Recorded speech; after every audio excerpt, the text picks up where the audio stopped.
नमस्कार।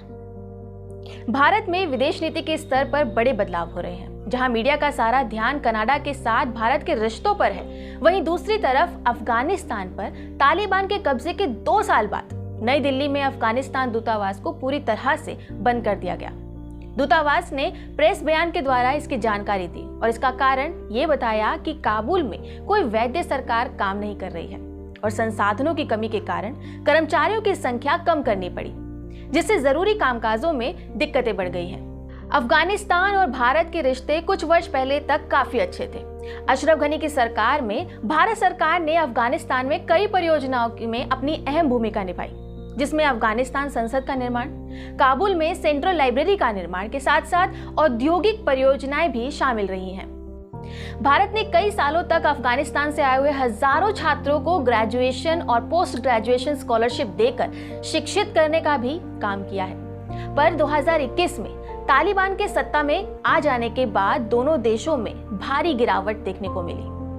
अफगानिस्तान के दूतावास के बंद हो जाने का सीधा असर भारत में रह रहे अफगानी लोगों पर पड़ रहा है, जो यहाँ आकर पढ़ाई करने या स्वास्थ्य सुविधाओं के लिए आए हुए थे। और आंकड़ों के अनुसार वर्तमान में 13,000 से भी ज्यादा अफगानी छात्र भारतीय विश्वविद्यालयों में हैं और उनमें से 2,000 लोग अगस्त 2021 में तालिबान के सत्ता पर कब्जा करने से पहले ही अफगानिस्तान लौट गए थे।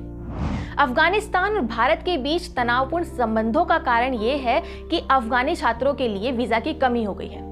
लगभग 25,000 अफगानी छात्र भारत में अपनी पढ़ाई जारी रखना चाहते हैं, लेकिन उनके इस अनुरोध पर कोई प्रतिक्रिया नहीं हुई। हमको स्कॉलरशिप चाहिए थे, वो नहीं मिला।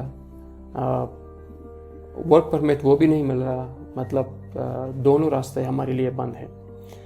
और ये तो हमारे लिए है क्योंकि मैं फॉर एग्जांपल मैं ग्रेजुएट हुआ हूँ, ये तो मेरे लिए प्रॉब्लम है। लेकिन जो स्टूडेंट्स अभी पढ़ रहे हैं यूनिवर्सिटीज़ में, उनका ये अंदर चल रहा है अभी कि अगर मैं ग्रेजुएट हो जाऊँ तो उसके बाद क्या होगा, क्या हालत हमारी तरह होगा। तो they are facing such challenges. देखिए, जो स्टूडेंट्स का वीज़ा जो एक्सपायर हुआ है वो ऑब्वियसली एक बड़ा प्रॉब्लम है, क्योंकि हम भी नहीं चाहते कि कहीं पे इलीगल रहें। ये अच्छी बात नहीं है। जहाँ भी रहना चाहिए हमको लीगली रहना चाहिए। There is no help given by the Afghan government and no help given by Indian government, to be clear in general. ICCR ने भारत में ग्रेजुएशन और पोस्ट ग्रेजुएशन करने के लिए लगभग 1,000 अफगानी छात्रों को स्कॉलरशिप दी थी। इसमें ट्यूशन फीस और ट्रेवल खर्च के अलावा 25,000 रुपए से लेकर 28,000 रुपए के बीच में मासिक वजीफा शामिल था।